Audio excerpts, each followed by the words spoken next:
I just want to say I appreciate the stability we've had for all these years, just period across the board from everyone, and of course you too, James.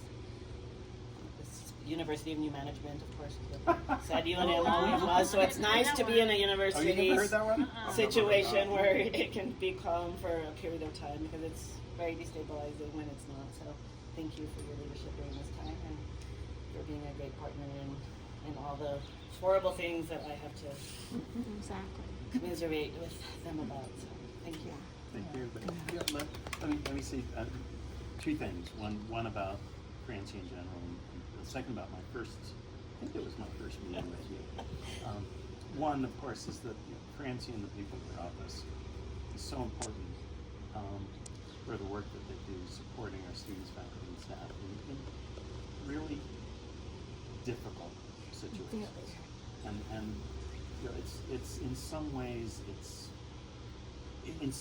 horrible work, right? Because you're dealing with people in the midst of just absolute crisis, the worst behaviors of humans, and yet you maintain a positive outlook, maintain a desire to make sure that people see justice, and I think that's really important. So I wanted to say that.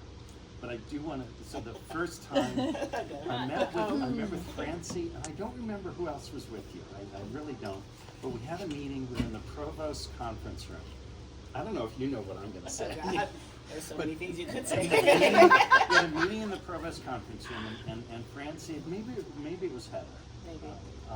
But you know, so they kind of wanted to talk to me a little about what happens in the kinds of challenges that they deal with, and the way that humans deal with trauma, and the way they talk about trauma. It's not always linear, and not always, you know, it's not TV, right? People don't go from this horrible thing happened to describing this horrible thing happened.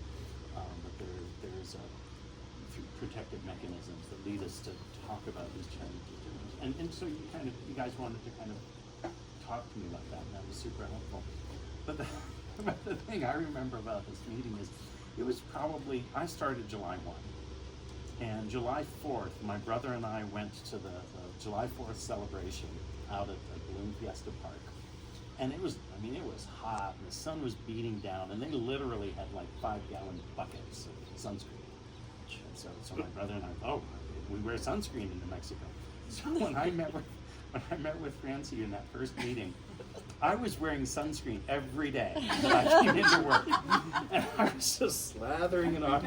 And I remember sitting in this meeting, and she's talking about dealing with trauma and the important work that they do, and I'm noticing that I'm just seeing these smears on the conference room table of sunscreen, and it's like, okay, I'm not doing this anymore.